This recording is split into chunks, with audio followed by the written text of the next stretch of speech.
A girl accidentally gets transported into an otome game, and she can only return to reality by developing a romantic relationship with a male lead. If she's lucky enough to choose the legendary S-rank male lead, the game company will also give her a 2 billion prize as a gift. But just as the girl was ready to show off her skills, she was surprised to discover that she wasn't the only transmigrator in this world. The girl was originally just a college student who loved reading novels and comics. One day, an ad suddenly popped up on her phone, offering to give readers 5,000 yuan. Without a second thought, the girl clicked accept. That night, the latest gaming device appeared at her doorstep. The moment she put on the device, the environment around her changed dramatically.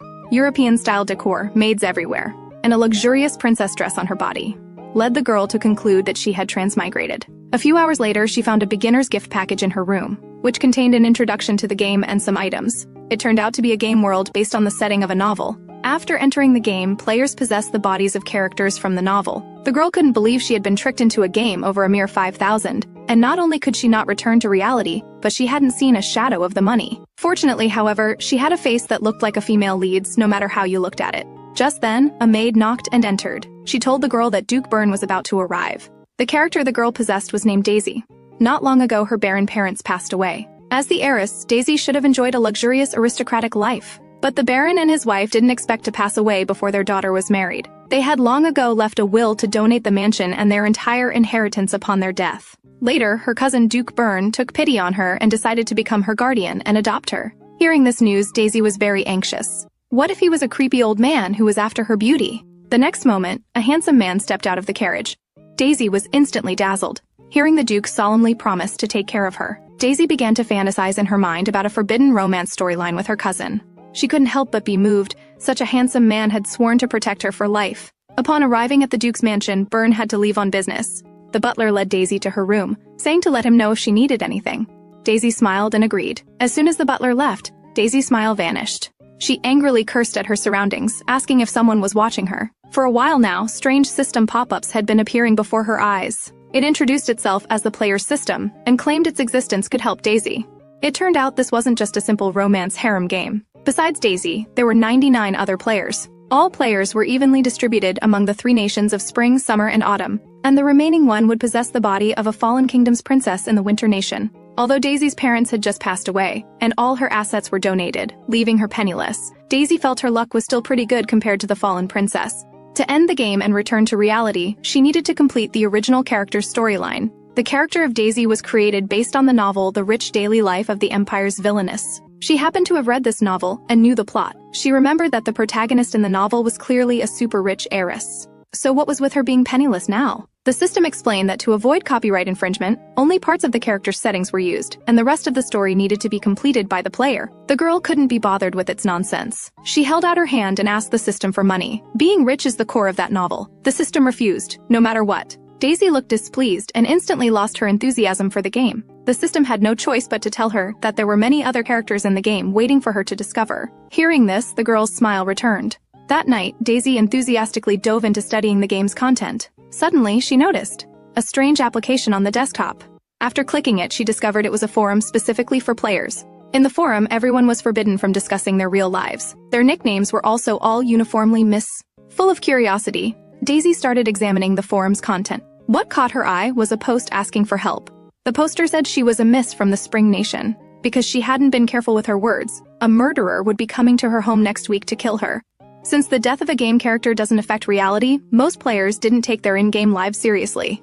By chance, that miss had stumbled upon someone's murder scene. She unhesitatingly identified the murderer and sent her to prison. But just a few days ago, that murderer escaped from prison, and she could find her home as early as next week. The players in the forum were all trying their best to help that miss come up with a plan. Suddenly, someone asked for the miss's address, just after she replied to the message. The next moment, a player calling herself a witch teleported into her house through a magic circle. The witch gave the girl several teleportation scrolls and told her to run as far as she could. Teleportation scrolls are very expensive items in the game. The girl vowed that she would repay the witch's kindness in the future. Seeing the incident resolve successfully, Daisy also breathed a sigh of relief. This atmosphere of mutual help made her feel very warm. Although there were so many players, it seemed that there wasn't much competition among them. Then Daisy noticed this post was from a year ago, and she also found a follow-up from the person involved. That miss ultimately escaped danger successfully using the teleportation scrolls. She originally planned to flee to the Autumn Nation, but just as she was packing her bags, Her younger half-brother, the third son, suddenly walked in and asked where she was going so late at night. The girl then told him the whole story. Having read all sorts of novels, she immediately understood that this boy liked her. As everyone knows, the existence of a male lead is crucial in this game, and since the girl didn't have a male lead candidate at the time, she chose him. In the game, just confirming a romantic relationship with a male lead isn't enough. You also need to enter the male lead's inner world together. Of course, some intimate things are also possible. Finally, after the girl successfully captured him, the male lead status panel popped up. Although she really liked her male lead, unfortunately, he was only B rank. And the male lead's rank has a crucial impact on the player's ranking. However, she believed that as long as she could live happily with her male lead, it was enough. Besides, as long as she finished successfully, she would still get prize money. A full 2 billion. Getting that much money, Daisy felt she could just lie flat for the rest of her life. By then, she'd be wiping her tears with designer bags and using banknotes instead of toilet paper. Just then, the system suddenly popped up. It told Daisy that they collect data during the game. Whenever a player makes a choice in the story, their system would simulate thousands upon thousands of possibilities. So, the better the story the player enacts, the larger the prize money will be. This is also the purpose of the in-game leaderboard. Ultimately, the stories enacted by the players will be published as novels. The top 10 players will receive 10% of the novel sales revenue from the other 90 players. Hearing this, Daisy was instantly fired up. Even the sales revenue from the lowest-ranked novel would be a considerable income. Just then, the post Daisy had made earlier received replies. The moment she clicked it, she was flooded with an overwhelming number of replies. The players' enthusiasm made Daisy both happy and flustered. She hurriedly replied to everyone's messages one by one. At that moment, a duchess offered to help Daisy with her debut in high society. Daisy was a little surprised. A duchess was the pinnacle of the social world. For a young lady like her making her debut, there was no one more reliable. But Daisy was still apprehensive, as their families had no connection. Unexpectedly, she didn't mind at all. Compared to relationships like blood or region, as fellow players, we should help each other. Daisy was moved and cheered for the Duchess in her heart. Afterward, the two agreed to meet at a cafe in the Spring Nation. When she arrived in the capital of the Spring Nation, the bustling crowds packed the streets. Only then did Daisy realize that the game's details were so realistic they were indistinguishable from reality. The surrounding pedestrians had varied expressions and didn't look fake at all. The maids at home had postures and manners as beautiful as celebrities. In front of them, Daisy felt plain in comparison. Along the way, Daisy was shocked by the game more than once. Finally, she arrived at the appointed cafe. Thinking about meeting other players soon, Daisy felt a little nervous. As soon as she entered, her gaze was drawn to 3 girls inside. Seeing Daisy, one of them immediately stood up and asked, "You must be the new Miss from the forum, right?" Daisy sat down reservedly, facing their questions. She explained that she had only been in the game for a week and didn't know much yet. Then the Miss from before introduced herself. She was the Duchess who had invited Daisy, and she would be looking after Daisy from now on. The one with pink hair is Barbara, a currently popular idol. Over there is Leon, the best designer in the 4 nations. Daisy didn't expect them to be so impressive one after another. Compared to them, she felt like a hopeless loser. Daisy was curious about when they had entered the game, having seen the 1-year-old post on the forum. Surprisingly, the 3 of them had entered the game at the exact same time as Daisy. Because some players possess the bodies of newborn babies, the system provides an item that allows players to freely adjust the timeline. The Duchess said this item was very convenient. Every time her husband wanted to argue with her, she would use this item. When the Duchess first entered the game, she already had a husband, but he wasn't her male lead, and her husband spent more time with his mistress than with her, his wife. Hearing this, Daisy was filled with righteous indignation and slammed the table. Unexpectedly, the Duchess didn't care at all. She planned to divorce her husband soon and meet her own male lead. As for Barbara and Leon, they were so busy with work that they had very few opportunities to even interact with men. However, they were also looking forward to meeting an S-rank male lead. Daisy didn't understand why the ranks were so important. Wasn't this game supposed to prioritize a happy ending? The Duchess smiled and said she was too naive. If it were purely for the player's happiness, there would have been no need to create a ranking system in the first place. Don't you think it's contradictory to incite competition while claiming they only want players to be happy? After hearing this, Daisy thought it made a lot of sense. After all, the game had already tricked the players once. Just then, a luxurious carriage passed by. Everyone began to speculate about its owner's identity. The next moment, a handsome, dark-skinned man stepped out of the carriage. The Duchess recognized this person. He was the Grand Duke of the North, named Alan Kald. With his status and good looks, he was perfect as a male lead. So, the Duchess suggested that Daisy add him to her list of male lead candidates. She just needed to touch the area of his collar, and the system would add him automatically. Daisy was originally a bit reluctant, but when the Duchess mentioned the 2 billion prize, Daisy resolutely walked towards Alan. Faced with 2 billion, what couldn't she do? However, when that handsome face was right in front of her, Daisy was still too stunned to speak. Fortunately, the system came in with an assist, announcing that due to her good performance recently, it would give the player a partial reward. The player could choose from 3 prizes. The first was a perfect maid. The second was to change the player's hairstyle. The third was an item that allows the player to have an encounter with a male lead. Daisy decisively chose the third reward and used it on Alan. The system then fabricated a story for the two of them based on a plotline. About 65 years ago in the Winter Nation, a fierce war broke out between monsters and humans. Under the Demon King's immense power, the Winter Nation completely fell and was destroyed by the Demon Tribe. Originally, the Demon King intended to continue and eliminate the other 3 nations. But to save themselves, the nobles offered the Princess of the Winter Nation to the Demon King in exchange for 50 years of peace. And now, there were only 5 months left until the Demon King's awakening. Therefore, Daisy needed to deliver this message to the Grand Duke of the North, Alan. Daisy was dumbfounded. How did a simple encounter with a male lead turn into such a serious situation? Seeing Daisy hesitate to say why she was there, Alan grew impatient. Just as he was about to leave, Daisy grabbed him and quietly told him the news about the Demon King's revival. This action also successfully added Alan to her list of male lead candidates. A character listed as a male lead candidate will unconditionally fall in love with their master. The system adds setting tags to each male lead. Alan's tag is delusional. This means that no matter what Daisy does, Alan will think she's in love with him. Immediately, Alan pulled Daisy into an alley. Explain yourself. When did you start following me? Given what you know about the Demon King, you must have followed me to the Autumn Nation and overheard the Saintess's prophecy. What a headache. To think you'd go to such lengths to get my attention. Daisy was completely stunned. She tried to explain to Alan, but he wouldn't listen at all. So this was the legendary delusional type.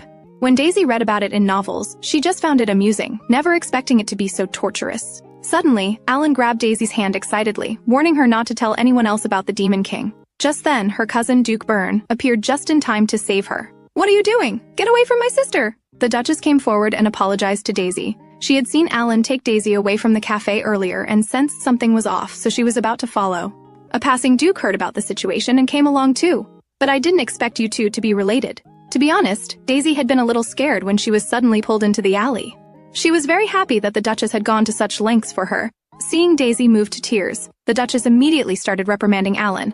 Under the combined assault of the 3 ladies, Alan, though bewildered, had no choice but to leave for the time being. Byrne wouldn't let it go, threatening to make him come and apologize formally.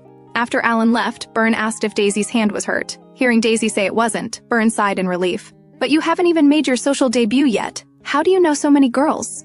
The Duchess immediately stepped in to smooth things over, explaining that she and Daisy had actually known each other for a while and that she would be helping with her social debut. Byrne didn't suspect a thing. He was worried about his sister's affairs, so having the Duchess's help couldn't be better. The two exchanged some timely pleasantries typical of nobles. The Duchess reminded Byrne that he could go attend to his own business, and they would take care of Daisy. After Byrne left, the 3 immediately started gossiping about what had happened between Daisy and Alan. It was the first time they'd seen a male lead candidate just abduct someone. Daisy tried to start by explaining about the Demon King, but the words just wouldn't come out. Having no choice, she gave up and just told them that Alan was the delusional type and had mistaken her for a stalker. After hearing this, the 3 were left a bit speechless. They sincerely felt that this kind of tag was unsuitable for a male lead and advised Daisy to cast a wider net and check out other guys. With the matter settled for now, the Duchess planned to take Daisy to have a gown made. And coincidentally, Leon already had several designs in mind. On the way, however, Daisy kept thinking about what had just happened. Back home, Daisy immediately started searching for rumors about the Demon King's revival. But to her surprise, no matter how much she searched, she couldn't find a single clue. Daisy was burning with anxiety, knowing the world was about to face a catastrophe but being powerless to do anything. At this point, the system reminded Daisy that she could exchange information with the 2 other players who knew the news. One of them was the Emperor of the Summer Nation, hailed as the continent's second sharpest sword. The other was the Saintess of the Autumn Nation, who could foresee the future. Besides them, a dozen or so male leads also knew about the Demon King. Daisy looked troubled. Compared to characters like them, she was just a complete side character. They would have nothing in common to talk about. Daisy thought that perhaps silently enjoying the game was the right choice. Besides, she was looking forward to the dress Leon was designing for her. She then ordered the system to adjust the timeline to the moment the banquet began. When she came to her senses, Daisy found herself, as expected, in the middle of a banquet. Just then, the Duchess's voice sounded in her ear. Daisy had been acting dazed for a while, so the Duchess guessed that Daisy had changed the timeline. Then, the Duchess appeared behind Daisy. It turned out they had been communicating using the system. As long as 2 players were online at the same time, they could communicate telepathically. If they wore the watch provided by the system, they could send messages anytime, anywhere, no matter the distance. Only then did Daisy realize that most people at the banquet were wearing this item, and the NPCs wouldn't notice anything unusual at all. Just then, a player came over to greet the Duchess. Daisy recognized her at a glance as a character from her favorite novel. Without giving the other person a chance to introduce herself, Daisy excitedly grabbed her hand and shook it non-stop. The Duchess, across from her, completely understood Daisy's behavior. She had felt the same way when she met the princess of the Spring Nation. At that moment, the Duchess made a shush gesture to quiet them down. The system was about to announce tonight's event mission. The mission this time was to find the royal family's black money. These assets were disguised as various items and secretly stored in the Spring Nation's palace. And the grand prize for the event was a clue about S-rank male leads. The players present immediately burst into discussion. Daisy also looked eager to try. While other players were conducting carpet searches in the rooms, Daisy had already found a clue in the paintings on the wall. In the real world, such paintings were the most suitable tools for money laundering.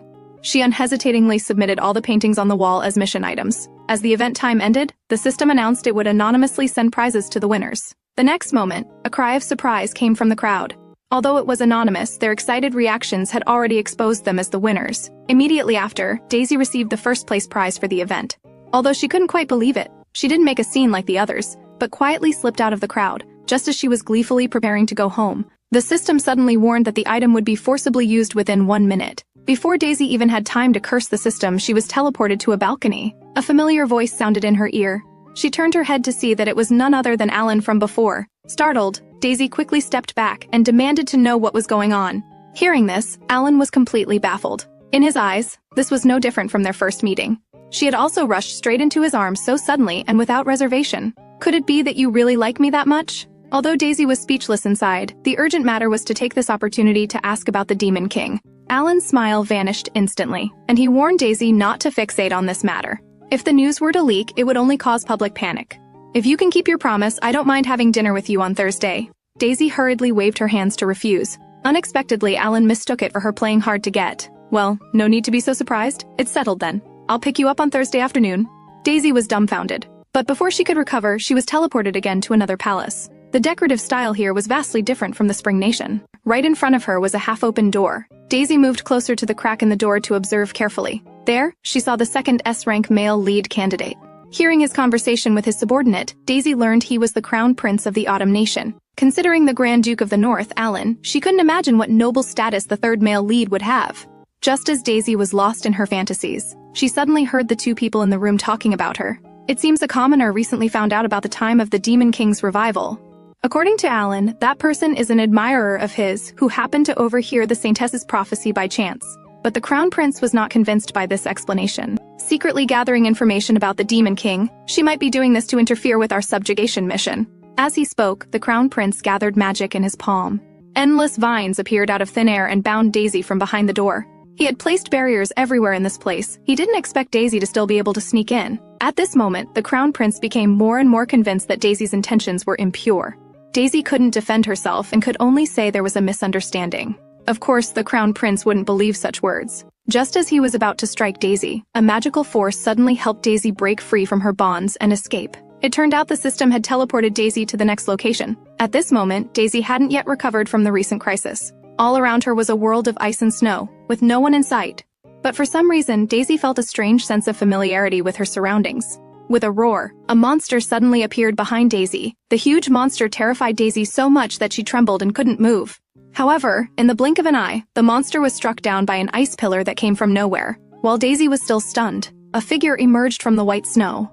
When he walked up to Daisy, she was captivated. It was a flawlessly perfect face, with hair as white as snow, and brilliant, ice-blue eyes. Even though his face was expressionless, he had a look that was incredibly reassuring. Among the three candidates, he was the one who stirred Daisy's heart the most.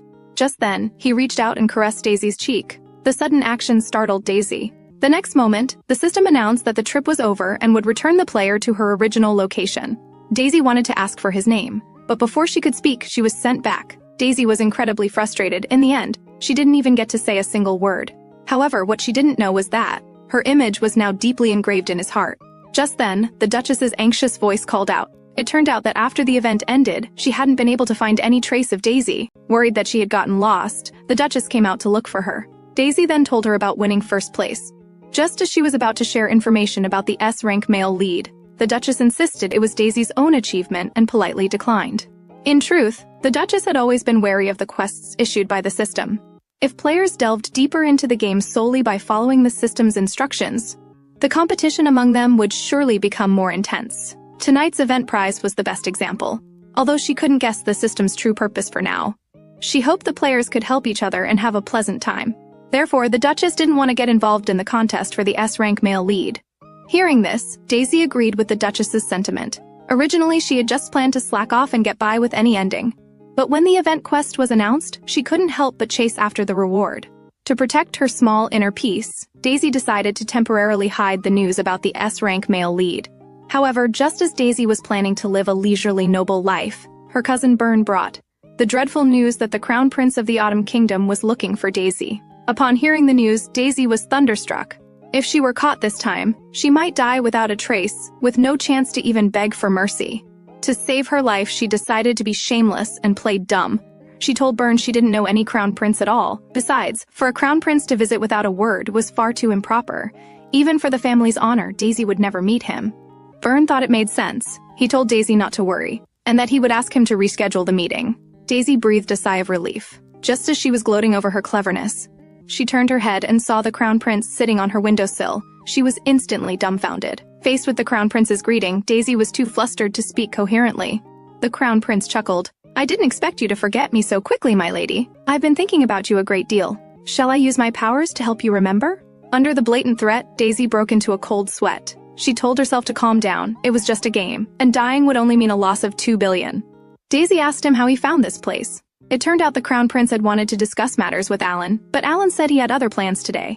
And as far as the crown prince knew, the only girl who could get close to Alan was Daisy. Only then did Daisy recall making some sort of promise, but she had completely forgotten about it. He then did a background check on Daisy. Although Daisy was seen as a reclusive and naive noble lady, her parents were unusually active in the outside world, and had donated most of their inheritance to the Winter Kingdom Reconstruction Association. This association was a faction that opposed the subjugation of the Demon King, and it just so happens that Daisy has a close relationship with the association. Daisy felt incredibly wronged. She hadn't seen a single penny of the money her parents donated. But she was curious as to why the association opposed the subjugation. The Crown Prince explained with a sigh. Ever since the Princess of the Winter Kingdom fell into a slumber with the Demon King, the ones managing the country in place of the royal family are the people from the association. If the Demon King were to be defeated, they would be forced to return power and wealth to the princess. So, in the Crown Prince's eyes, Daisy was a spy sent by this rival faction to gather intelligence. Daisy couldn't argue her case. The Crown Prince found her expression amusing. He then extended a hand to Daisy. "If my judgment is wrong, then please accompany me to the Spring Kingdom's palace. If you refuse, I will keep coming to find you." Daisy understood the determination in his words. The Crown Prince, though arrogant, was smart. If he wanted to, he could have abducted her without anyone knowing. But considering diplomatic and political interests, she had to meet the Emperor of the Spring Kingdom. Daisy didn't refuse, but she only gave the Crown Prince 5 minutes. This was clearly an impossible task. Yet the Crown Prince looked completely unfazed. He casually took out several teleportation scrolls. He promised to give her 10 if she went with him obediently. A single teleportation scroll was worth 10 gold coins, so Daisy readily followed the Crown Prince to the palace. Since learning the price of teleportation scrolls, Daisy admired the witch's generosity even more. After arriving at the palace, Daisy and the Crown Prince respectfully bowed to the Emperor. At this moment, Daisy noticed that the girl sitting on the Emperor's lap was also a player, and also the protagonist of a novel she had once read. After making eye contact, the girl waved and greeted Daisy. This adorable gesture completely charmed Daisy. Seeing Daisy swaying beside him, the Crown Prince leaned in and whispered, "Even if your country's emperor is a notorious tyrant, don't be so obvious about it." As he spoke, the Emperor impatiently demanded to know their purpose. Just as Daisy was speechless, not knowing how to react, the little princess in his arms started to cry pitifully. The Emperor was so startled he immediately apologized and comforted the little princess. The Crown Prince then stated his purpose. "I wish to form a subjugation team with Grand Duke Alan, to venture into the monster-infested Winter Kingdom and defeat the Demon King. I am willing to risk my own life. After all, if we let it be, the Demon King will one day threaten the entire continent. But to reduce the risks of the journey, I need to bring this young lady with me." Hearing this, Daisy instantly felt she had been tricked. She didn't understand why she had to join the subjugation team. Could it be that he wanted to kill her along the way? The Emperor was also highly skeptical. What use could a delicate woman like Daisy be in a subjugation? But Crown Prince Alex insisted. As far as he knew, Daisy's usual hobby was transcribing things, and among her transcriptions he had discovered books about the demon race. Logically, possessing books about the demon race was illegal. Even nobles would be sent to the guillotine. Seeing Alex being so aggressive, the little princess grew worried, wondering if this crown prince wasn't one of Daisy's potential male leads. She couldn't help but use the system to quietly ask about Daisy's situation. "If there's anything wrong with Alex, you can tell me anytime." Just as Daisy was about to act pitiful and miserable, Alex suddenly placed a hand on her shoulder. "Although Daisy's sins are grave, I still want to give her a chance to serve the Empire. As long as she joins the subjugation team and helps find the Demon King's hibernation location. The team can make adequate preparations. This way, Daisy can atone for her mistakes while also defending the Four Seasons kingdoms." The Emperor expressed his understanding but was curious why Alex was protecting Daisy. Unexpectedly, the next moment, the Crown Prince clasped Daisy's hand and declared his love in public. "That's because I'm in love with Miss Daisy, of course." Hearing this, both the little princess and Daisy were stunned. As soon as they left the palace, Daisy anxiously asked Alex why he had just spouted such nonsense. Seeing the reactions of the Emperor and the princess, she felt embarrassed. "Or, do you really have those kinds of feelings for me?" Alex chuckled. "Of course, that was just an act for His Majesty. Your Emperor doesn't care how many soldiers die in the subjugation, but to me, every single soldier of the Autumn Kingdom is crucial.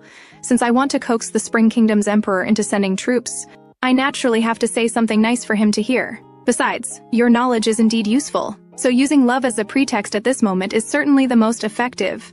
Daisy wanted to retort, "I'm not the one who transcribed those things." Just then, Daisy suddenly heard someone calling her name. She looked closely and saw it was Alan. Daisy then remembered her dinner plans with him. As expected, upon seeing Alex, Alan approached menacingly. "Why is His Highness the Crown Prince here? During the time I'm supposed to have dinner with the young lady?" Daisy was terrible at handling such dramatic confrontations. Unexpectedly, the system issued a mandatory quest. Completing this scenario would earn her 1 compensation point. In novels, certain plots are particularly engaging to readers, like when the female lead pretends to be blind to her own beauty, thinking she's ugly, or scenes of being tormented by a wealthy mother-in-law, which can be difficult for players. Therefore, the system grants compensation upon completion. Having read all sorts of novels, Daisy instantly knew how to handle the situation. She loudly stopped the two who were arguing. "This is entirely my fault. I was the one who didn't keep my promise with Grand Duke Alan, so please, stop fighting."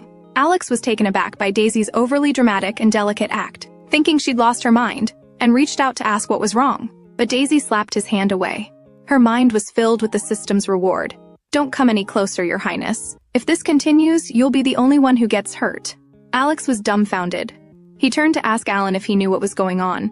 To his surprise, Alan was completely taken in by the trick.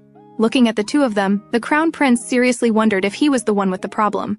That night, Daisy excitedly opened the system menu. Based on her performance that afternoon, she had earned a total of 10 reward points. The system notified her that these points could be used to buy special items from the shop. The shop was filled with all sorts of items, and Daisy was dazzled. Then, the system announced that she could pick 1 item for free on her first visit to the shop. Daisy originally wanted to buy a communication tool to talk with the Duchess anytime. But since it was free, she naturally prioritized the most expensive item. The third-place prize from the last event was an item that let you spy on the male leads. It would cost a whopping 4,000 points to buy. After some thought, Daisy decided to choose this item. Mainly because the first and second-place prizes from the last event weren't sold in the shop. The next day, in order to get a bigger reward, Daisy decided to go out into the streets to try and trigger some story events. But after walking around for half a day, she had no leads, and the system gave no hints about any events. Therefore, Daisy guessed that special events might only trigger when she was with the male leads. However, compared to Alex and Alan, Daisy hoped more to see again, the male lead who had gently saved her life in the snow. As she was thinking this, Daisy bumped into someone. Just then, the system sent a notification. Event triggered. Daisy thought she would finally see the white-haired male lead again. But when she came to her senses, she saw it was Alan. Daisy hid her annoyance and greeted him awkwardly. "I have something to do today, so I'll be going." With that, Daisy planned to make a quick escape. Unexpectedly, Alan grabbed her hand and stopped her. "I have something to tell you." The two found a coffee shop and sat down. After Daisy left yesterday, Alan and Alex had a long talk. He had learned about Daisy breaking the law with the demon race books. Daisy was wondering how to explain, when Alan took the blame upon himself. As a reward for participating in the subjugation team on behalf of the Spring Kingdom's royal family, he would receive a grant of immunity. Although it could only be used once, he was more than willing to use it to get Daisy out of her predicament. Daisy didn't want to accept his favor. Besides, why not save something so precious for himself? But Alan seriously stated it was his responsibility. After all, it's because you fell in love with me that you went to eavesdrop on Alex's subjugation plans. Daisy was utterly speechless. While Alan was narcissistically rambling on, Daisy's system suddenly received a message from another player. It was the little princess of the Spring Kingdom. Her tone was filled with anxiety. She told Daisy that the Emperor had recently arrested her cousin Byrne. He was imprisoned on the charge of possessing forbidden books. The Emperor's condition for his release was to persuade Daisy to join the subjugation team, but Duke Byrne refused to yield. Daisy found this strange. The Emperor and Alex were clearly on opposing sides before, so why the sudden change of heart? To the point of arresting Duke Byrne? Having no choice, Daisy had to go to the palace herself to find out. To Daisy's surprise, the Emperor seemed to have known she was coming and had been waiting for a long time. The moment she arrived, Daisy begged the Emperor to release Byrne. But he was a notorious tyrant, so Daisy switched to the sycophantic flattery of a treacherous courtier. Unexpectedly, he didn't fall for it. "Do you think I am someone to be fooled by such petty tricks? How dare you try to deceive me with such low-handed methods?" Subsequently, Daisy was also thrown into prison. Daisy was stunned. Weren't they supposed to send her to the subjugation team? Why was she locked up? Just then, the little princess sent another message. She was very sorry that Daisy was in this situation, but this time, she couldn't persuade her father at all. It was the first time this had happened since she possessed the body. However, she knew someone else who could save Daisy, the Saintess of the Autumn Kingdom. Hearing this, Daisy seemed to understand something. Although the game had a high degree of freedom, it seemed players could only act within a specific script. Whether it was the Emperor's sudden change of mind, or the princess suggesting she seek help from the Saintess, it was all to get her to join the Demon King's subjugation script. With an uneasy heart, Daisy tried to contact the Saintess. Unexpectedly, she replied with surprising speed. Daisy then explained the whole situation to the Saintess. Although the Saintess cursed out both the Crown Prince and the Emperor, she also agreed that Daisy should join the subjugation team. Daisy felt conflicted. She wasn't a powerful fighter like the Summer Kingdom's Emperor, nor could she deliver divine oracles like the Saintess. She was just a shut-in noble lady who couldn't do anything. However, the Saintess believed that every player was special, and that Daisy surely had her own role to play. With that, the Saintess prepared to rescue Daisy. Daisy was incredulous. Even a Saintess couldn't just rescue someone from miles away on a whim. But that afternoon, Daisy returned safely to the ducal manor. It turned out the Saintess had issued a false oracle. If Daisy couldn't plant the flowers of the Spring Kingdom on the snowy mountain, the Spring Kingdom would face its doom. Just as Daisy was about to board the carriage to the Winter Kingdom, Byrne's voice came from behind her. "Even though it's a prophecy, I'm still worried about your safety. After all, the Winter Kingdom is fraught with danger," Daisy reassured Byrne. The subjugation team was full of capable people, and she would write regularly to let him know she was safe. To be honest, Daisy was even a little excited about this trip to the Winter Kingdom. After all, she might be able to see that knight from the snow again. Just after getting off the carriage, Daisy was left speechless by the endless expanse of white snow before her. Just then, Alan walked over. Without a word, he forcefully wrapped a scarf around Daisy's neck. Daisy was about to complain that it was too tight, when something nearby caught her eye. Daisy stood on the snowy mountain, gazing out. In the distance, on the border of the Winter Kingdom, 3 forests of different colors stood in sharp contrast. The one full of blooming flowers was the Spring Kingdom. The lush green one was the Summer Kingdom, and the last, reddened by fallen leaves, was the Autumn Kingdom. Alan told Daisy that this was the heart of the Winter Kingdom, which once connected the 4 kingdoms and was the most prosperous region of the Empire. But the Demon King's invasion 50 years ago changed everything. Alan then found a place for Daisy to stay. Although it was just temporary lodging, the room was fully equipped with everything she needed. Daisy was about to see Alan off. Before leaving, he had another delusion. "If you're just being shy and want to stay with me longer, just tell me." Speechless, Daisy quickly shut the door. As a weary Daisy was rolling around on her bed, a familiar voice suddenly sounded in her ear. She opened her eyes to see none other than Crown Prince Alex. Daisy couldn't believe how he had gotten in. A crown prince, yet he was always breaking and entering. Alex told her not to mind. He then handed Daisy a letter. Because Daisy had experience transcribing books of the demon race, he wanted her help in translating the letter's contents. Just as Daisy was struggling, a notification sounded from the system in her mind. The text that had been gray and incomprehensible moments ago, Daisy could now understand with a single glance. She told Alex the letter's contents. "Until that day comes, one can only gaze upon the star that forms the triangle." Alex praised Daisy for a job well done. As soon as he finished, Daisy held out her hand for payment, 1 teleportation scroll for overtime. Alex couldn't help but laugh. He could see that Daisy wasn't truly afraid of him. Honestly, he liked the way Daisy didn't shy away from his gaze. Daisy wasn't intimidated by Alex at all. "Your Highness, are you perhaps a pervert? You might be right, but as for whether I am or not, why don't you find out for yourself?" Daisy was startled by the Crown Prince's advance. Just as she closed her eyes and prepared to submit, the weight on top of her suddenly vanished. Alex's scornful laughter echoed in her ears. "My lady, don't tell me you were aroused by my little joke." He then ordered Daisy to go out with him, as there was another task for her to complete. Later, the two arrived at a meeting room. It was called a meeting room but looked more like a library. It had cost many teleportation scrolls to move all these books. Daisy looked around curiously.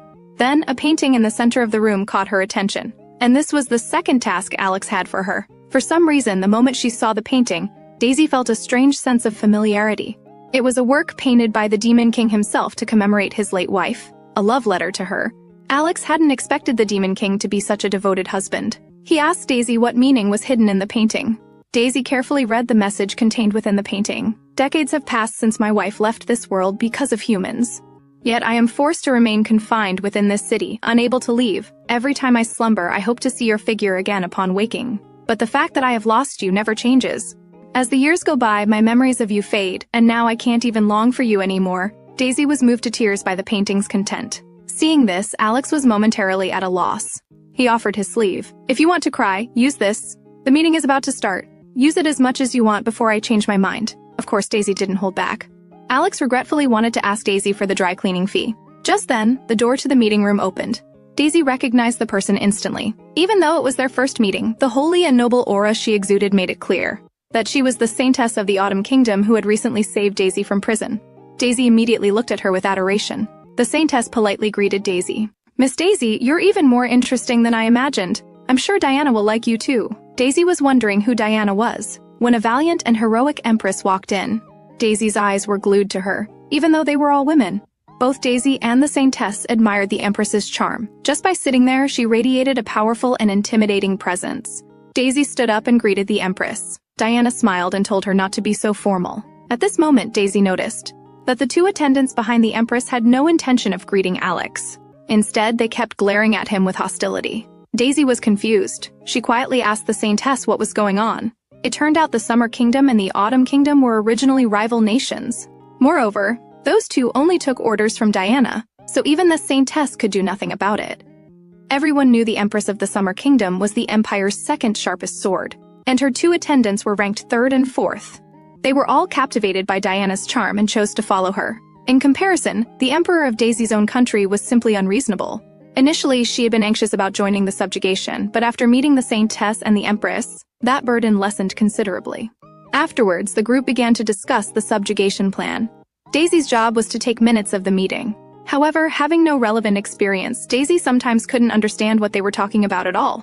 Yet she couldn't stop writing, which exhausted her. Alex specifically mentioned exploring the demon race's territory where teleportation scrolls couldn't be used, as it was a hidden area not yet added to the game. Using a teleportation scroll there would randomly send you to other places in the Four Kingdoms. Thinking about the unknown region, Daisy felt a little worried. Finally, it was time for lunch. Daisy was so excited she was practically drooling. Suddenly, someone stopped her. Citing Daisy's lowly status as a baroness, he ordered her to eat alone in a corner. Daisy was very unhappy. There were plenty of seats in the dining hall, so why did she have to go to the corner? Their argument was witnessed by other members of the subjugation team. The moment she saw the Saintess, Daisy complained pitifully about some lunatic who had inexplicably tried to drive her away. The Saintess understood immediately. This was a common occurrence around the Empress. It turned out that the lunatic was a eunuch who served the Empress. Whenever a new person appeared by Her Majesty's side, he will go to rub the newcomer's spirit. Sure enough, as soon as he saw Diana, the eunuch immediately turned into a sycophant, fawning over her. The Empress ignored him and walked straight towards Daisy. She pulled Daisy into her arms. "You didn't do anything bad to her, did you?" Not only was the eunuch stunned, but even Daisy, Alex, and the others were taken aback. Does Her Majesty intend to take her into the harem? Hearing this, Daisy secretly used the system to ask the Empress if it was true. The Empress couldn't help but laugh. This was just her way of protecting Daisy, because the eunuch was a stickler for etiquette and loyal to the royal family. As long as he thought Daisy was a member of the royal family, he wouldn't dare to be insolent to her again. Immediately, the eunuch knelt and confessed his fault to Daisy. "I have committed a crime worthy of 10,000 deaths by offending Her Majesty's favorite. Please, my lady, spare my life." Just as Daisy was at a loss for what to do, Alex and Alan unhappily questioned the Empress. "If you want to take her into the harem, you should ask for Miss Daisy's opinion first. You don't even know who she likes." Unexpectedly, the Empress refused to back down, stating bluntly that it had nothing to do with them. Besides, what's wrong with Miss Daisy becoming mine? The more Alex listened, the angrier he got. Seeing the situation about to escalate into a complex love square, Daisy backed away to seek help from the Saintess. The Saintess smiled and said this was quite good. With these three fighting over Miss Daisy like this, who would dare to bully you in the future? Just then, the system displayed an achievement unlock notification. The previous incident had earned Daisy 10 gold coins. In the afternoon, as planned, Alex formed an exploration team to investigate the demon territory. The cold wind made Daisy's cheeks flush red. She had originally thought she would only be doing logistical work, but to her surprise, the wicked crown prince insisted on taking her to the front lines. Daisy was furious. The Empress saw everything. She teased Daisy, saying she was actually very popular. Daisy didn't think so. Alex was just trying to get back at her for ordering him around. And Alan was only acting that way because of his delusional tag. Looking at the sulking Daisy, the Empress became more certain of her suspicions. Knowing Alex and Alan, they must have acted this way because they cared about Daisy. Suddenly, Daisy's system received an alert. Monsters were detected within a 50-meter radius. Daisy was about to report this to Alex, but by the time she snapped out of it, she realized the monsters were already right upon them.